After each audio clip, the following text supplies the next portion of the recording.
escapar de esta gente. ¿Dónde estás, mi amor?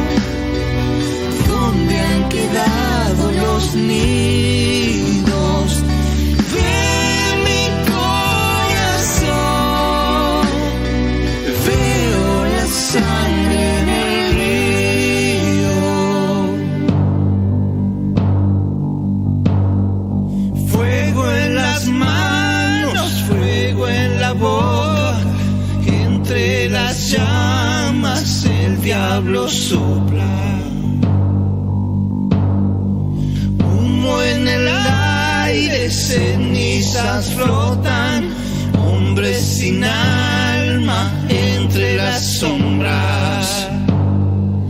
¿Dónde estás, mi amor? ¿Dónde han quedado los niños? Bien, y estamos escuchando un tema musical con la voz de Rubén Goldín, que es el No a la quema de humedales en Rosario, y este tema lo pusimos para hacer un avance del tema que vamos a hablar ahora, que es el proyecto de comunicación No a la quema de humedales, que es finalista en los premios Latinoamérica Verde 2021. Y para esto ya estamos en línea con Irene Weiss. Ella es bióloga, ecóloga y es una de las impulsoras de este proyecto. Y en instantes me dice Hernán Gómez, nuestro operador, que ya va a estar en línea también César Limonta, que es el impulsor del proyecto. Así que los voy saludando. Irene, te habla Gabriela Ensink, acá desde los estudios de Radio Sónica. Elisa Soto está del otro lado, vía Skype. ¿Cómo estás? Buenas tardes. Buenas tardes, Gaby, Elisa. Muchas gracias por la entrevista. Un placer. No, por favor, no sé si Hernán está ya César en línea o arrancamos. Debe estar, no sé, ¿lo llamaste? Sí, lo está acá. Nuestro operador Hernán Gómez está a 4 manos. Bueno. Pero vayamos hablando de qué son los premios Latinoamérica Verde y cómo este proyecto No a la quema de humedales, que recordemos, ponernos un poco en contexto, el año pasado hubo una quema muy grande en los humedales del río Paraná, desde las costas de Rosario podía verse, y bueno, un grupo de artistas decidieron concientizar, sensibilizar sobre este tema y lo hicieron acudiendo al arte y a la música, ¿no? Ahí me dice César que no le suena el celular, que no sé si ya lo están llamando o no, porque le estoy preguntando por WhatsApp web mientras hablo con vos por la línea fija.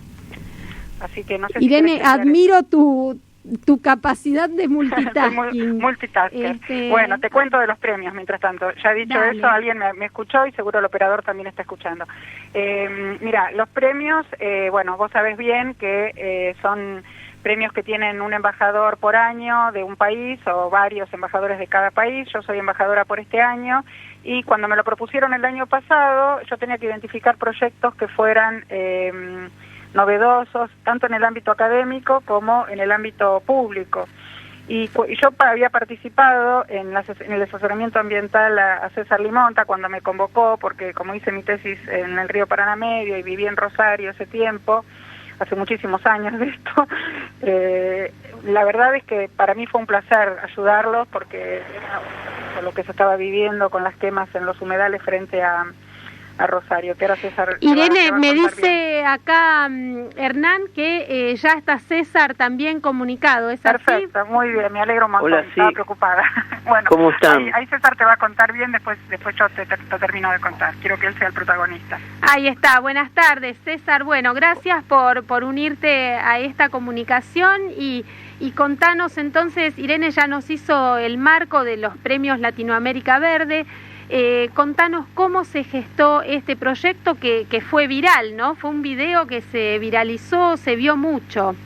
Sí, bueno, antes que nada, muchísimas gracias por darnos esta oportunidad, que más allá que, bueno, las imágenes no se están viendo, pero sí esta llamada telefónica donde nosotros podemos seguir divulgando toda esta problemática que nos llevó a hacer en su momento un video comunicacional que más que nada yo creo que sirvió mucho la emotividad que tiene. Es un contenido sencillo pero muy emotivo, es donde muestra lo lamentable de los hechos que nosotros pasamos y fuimos parte del año pasado, en plena pandemia, en una de las primeras etapas, donde era muy difícil hacer cosas. Yo creo que eso también las personas, bueno, después Irene por ahí puede dar mayores datos de cómo científicamente afecta esto a todo lo que es la región, pero bueno, de acá de Rosario, que nosotros tenemos las islas a entre 800 y 1 kilómetro de distancia, veíamos escenarios realmente terribles, impactantes y tristes, muy tristes sobre todo, porque se veían llamas impresionantes de grandes alturas y de grandes kilómetros que se iba devastando. Bueno, y empezaban a llegar los videos que filmaban por celulares las personas, más allá del humo que era irrespirable, uno estaba a la noche y se levantaba porque era hasta asfixiante. Yo, por un lado, tengo la suerte de vivir cerca del río, bueno, por otro lado, ese momento la desgracia, porque cuanto más cerca uno vivía, más padecía las quemas, ¿no? Viajaban cenizas que se podían ver en cualquier lugar de la ciudad, colmaban el patio, así hacían algunas alfombras, como si uno saliese al balcón o al patio y encontraba manchones de cenizas. O sea, imagínense la cantidad de cómo fue la quema. A raíz de eso, y en medio de un escenario de pandemia en la cual cuesta respirar, o hay problemas con las enfermedades respiratorias, y además sabiendo que eran quemas hechas ex profeso por prácticas intencionales totalmente, sí. Bueno, vos lo decís, en el medio de la pandemia había muchos asmáticos que encima no se animaban a ir a los sanatorios de los hospitales a atenderse, porque uno tenía miedo es más, se recomendaba, si no eran casos extremos, de no ir a atenderse a un sanatorio o un hospital, por miedo al contagio. Estamos en la primera fase de la pandemia muy estricta, donde también se empezó a usar mucho las redes, y eso empezaron los videos virales de acá para allá, y bueno, y yo empecé a ver cosas que eran terriblemente. Yo soy un amante de los animales, bueno, convivo con 3 perros, me encantan todos, pero veía vacas como en el cuero quemado, que no tenían dónde escapar, y así me imaginé de un montón de cosas, y eso fue el disparador que me impulsara a sumar gente para llegar a hacer algún efecto mediático, sensible, visualmente real, para ir demostrando lo que nosotros estábamos padeciendo acá. Y ahí arrancó un poco la idea. Nosotros al principio, antes de abrir la entrevista, te cuento porque te sumaste un poquito más tarde, pusimos una parte del video. Yo después le voy a pedir a Hernán que al finalizar volvamos con el tema, a ver si se puede, porque la música es muy bella. Además, bueno, hay cantantes rosarinos muy conocidos que ahora me vas a contar si es un tema que compusieron expresamente para este proyecto o era algo que ya estaba y vos lo sumaste, y también cómo lo filmaron, ¿no? En medio del encierro, de las condiciones poco favorables para un proyecto de este tipo.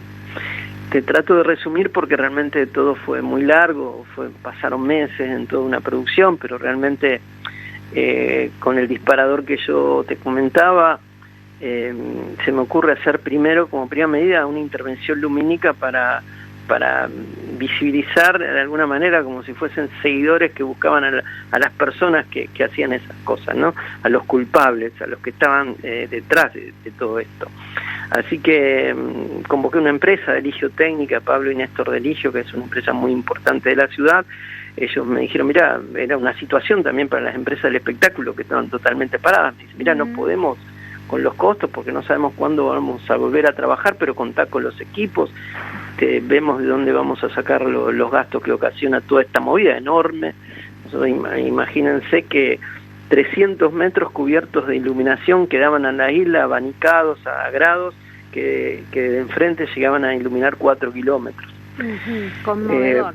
Bueno, toda esa movida que nos iba sumando y y en ese momento fue cuando yo dije, bueno, voy a iluminar en un momento anormal del día. Entonces, ¿qué provoca toda esa acción? Entonces ahí fue cuando yo me contacto con Irene, para que ella me explique de alguna manera científica, o de cómo yo podía proceder para que tampoco yo alterase lo que es el fotoperíodo. Ella te lo va a explicar mejor seguramente, pero bueno, fue así. Una vez que tuvimos eso, prefectura también, que tuvo que hacer todo el tema del control de río, otorgarnos los permisos, la municipalidad de Rosario también, el ente turístico, todo tratando todos de colaborar, más un montón de gente, un galpón que se llama el Galpón 11, que es la música que nos cedía la electricidad, pero nos faltaba la música que acompañase todos esos ritmos. Y de ahí yo pensaba hacer el himno, lo convoco a Rubén Goldín, que es un excelente músico y compositor de la trova rosarina, tuvo un movimiento muy importante de los 80 acá en la ciudad de Rosario, pero que venía antes remando, ¿no? Ellos surgen un poco más popularmente en Democracia, pero siempre hicieron un trabajo impresionante acá en toda la ciudad, y Rubén se presta a componer una obra maravillosa en base a algunas narraciones que yo le voy dando de los sucesos, porque Rubén vive en Buenos Aires y yo le transmitía todas esas cosas, y ahí empieza a componer un tema que se llama Hombre sin alma, que justamente se encarna la figura de unas aves que van perdiendo sus nidos, pierde las crías y demás, y esto es un diálogo que va llevando a todo lo que es el tema musical. Y bueno, una vez participa Fabián Gallardo con toda la edición, Juana Piazza en coros, una cantante muy joven, Aeropro, una empresa, todos colaboraban, pero ninguno sinceramente cobró, salvo algunos gastos que nos acompañó la empresa Sangón Seguro, la Bolsa de Comercio Rosario, y bueno, la municipalidad y prefectura, como yo decía, con permisos y demás. Y bueno, resumidamente, para no hacerla larga, es un poquito el paquete que vinimos, que pudimos terminar, visibilizar muchísimo. Hoy en día estamos superando los 3 millones en todos los medios de comunicación del video, y bueno, y ahora participando, por suerte, gracias a Irene, porque nos invita a ser parte de estos premios. Y bueno, ahí estamos ya ternados después de miles de proyectos, que quedaron 500, participamos también en la terna ahora final del 5 de julio. Perfecto, y bueno, y se acerca el Día Mundial del Ambiente, que es precisamente este sábado 5 de junio, y entonces le quería preguntar a Irene, que es una gran impulsora de la defensa del ambiente, ¿cómo y por qué un proyecto de comunicación puede ayudar a activar un proyecto como este, que tiene música, que tiene bellas imágenes, y otros que puedan surgir, a activar las conciencias en favor de actuar para frenar esta crisis ambiental y socioambiental que estamos viviendo? Mira, en realidad no es cualquier proyecto, Gaby, es el proyecto, porque es un proyecto fabuloso. Yo, cuando a mí César me convocó, con todo lo que significó, con el protocolo, el aforo, los permisos, que ya te contó, o sea, se tardaron meses en hacerlo, y para, digamos, tener un video, un producto final maravilloso de 3 minutos 23 segundos, que lo dicen todo, porque no solamente es la canción maravillosa de Rubén Goldín, que fue declarada de interés legislativo por la legislatura de Santa Fe, sino además, o sea, fue hecha especialmente, todo fue hecho especialmente. Inclusive hay un video de backstage, están en el IGTV de la cuenta de César Limonta en Instagram. Si alguno no usa Instagram, puede fijarse en mi canal de YouTube, que también están. Y la verdad es que vamos a poner en las redes de Estrategia Salud también. Bueno, gracias. La verdad es que era un proyecto maravilloso. Cuando yo vi ese video, yo dije, yo no lo dudé, le dije, César, vas a ganar, pero ¿por qué estás tan segura? Porque estoy segura, le dije. Porque además yo estaba más o menos viendo qué tipo de proyectos se presentaban en otras áreas, y además le dije, mira, César, vos también, Gaby, conoces como uno de los referentes de prensa de los premios, vos sabés perfectamente que comunicación y políticas públicas son 2 categorías que incluyeron este año, que son nuevas. Claro. Entonces tampoco había tantos proyectos, pero lo que yo estuve viendo de lo que había no tenía ni punto de comparación con lo que César había logrado en 3 minutos 23 segundos. Y además te digo algo porque él no te lo va a decir. César es una persona muy conocida en Rosario, es el mayor productor de eventos y todo lo que tiene que ver con eventos a cielo abierto y también en espacios cerrados, exposiciones, ferias, todo lo hace César para la municipalidad. O sea que tiene una experiencia tremenda como escenotécnico y cuando tiene una idea en la cabeza él sabe muy bien lo que quiere, ¿no? Y a mí me pareció una oportunidad interesante porque como vos preguntabas cómo se puede hacer para difundir esta temática. En realidad el arte ayuda muchísimo en todas sus manifestaciones porque fíjate que una prohibición no pudo, que indudablemente incendiar los campos de las lagunas isleñas está prohibido y más cuando, fue intencional, son incendios intencionales para blanquear el terreno, no es que fue algo casual. Son incendios intencionales que se van repitiendo y que ahora mismo se están repitiendo en la zona del Delta, acá más cerca de Buenos Aires. Yo tengo un hermano que vive en el Tigre y en la zona del Tigre, de Escobar, habría que preguntarle a Rubén que vive en Escobar si él no está sintiendo olor a humo, porque a veces incluso llega a Buenos Aires, ¿no? Al centro de la ciudad donde vivo yo. Sí, eso Irene les iba a preguntar a los dos. ¿Qué piensan de esta deuda que hay, que es la ley de humedales? Bueno, justamente el año pasado hubo 15 proyectos, no había ninguna ley, hasta que en noviembre se logró consensuar una y bueno, por suerte entró al Congreso y se trató en la Comisión de Recursos Naturales que lidera el diputado León Grosso, que se portó muy bien porque la logró meter justo la semana de Navidad, imagínate. Ahí se discutió, yo estuve siguiendo online, por supuesto, porque estábamos en plena pandemia, la sesión hasta tarde a la noche. En realidad era la sesión de la discusión de la comisión. Después que pase por 4 comisiones más, ahí recién va a entrar al recinto de diputados, después entraría a senadores, de ser aprobada en diputados, y después pasaría después de la sanción a reglamentarse, y recién ahí se tiene que cumplir, porque vos fíjate, Gaby, lo que pasó con la ley de bosques, que en el 2007 se sancionó, se reglamentó en el 2009, gracias a la tarea de muchos de nosotros, que impulsamos desde 70 organizaciones diferentes que esto se reglamentara, porque si no la ley no se puede cumplir si no está reglamentada, y hoy al día de hoy no se cumple. En pandemia se deforestó una cantidad de superficies tremendas porque nadie podía controlar. Entonces es calamitosa la situación ambiental de la Argentina. Es verdad, por eso son importantes este tipo de proyectos que muestran, visibilizan lo que pasa. Y acá Elisa les quería hacer una pregunta. Sí, adelante, Elisa. No sé si estamos con delay, Eli, ¿estás congelada? A ver. O estás muteada. Es así. Porque Elisa pero de todas maneras, la pregunta pasa por lo siguiente. Dado el proyecto ¿no? que está finalista, ¿hay una necesidad o sería importante poder empezar a nutrir de información y de formación a quienes realizan producciones audiovisuales en todo lo que es ambiental? Porque muchas veces falta conceptualmente cierto grado de formación como para poder canalizar proyectos. ¿Hay, inquietudes de poder lanzar algo, alguna capacitación o alguna formación mucho más específica? Mira, en la Argentina hay mucha gente muy capacitada que está haciendo producciones así audiovisuales, documentales. Por ejemplo, te digo uno que me viene ahora a la cabeza, CONICET Dialoga, por ejemplo, hizo unos documentales fabulosos que los pasan, los repiten por televisión todo el tiempo. Ahora en pandemia se dificulta un poco, pero por ejemplo, yo tengo un espacio de cine debate justamente los jueves a la noche, y la semana pasada tuvimos a la gente de la Universidad Nacional de San Luis con el documental Río Nuevo, que es un río que apareció en San Luis, entre comillas apareció porque afloró después de deforestar en una zona donde habían cultivado soja, porque la napa subió y hizo un desastre. Entonces, en realidad hay gente que está capacitada en las provincias, hay gente que trabaja maravillosamente bien, en San Juan, en la zona de Cuyo sobre todo, en el NOA, en el NEA, las provincias del noroeste también.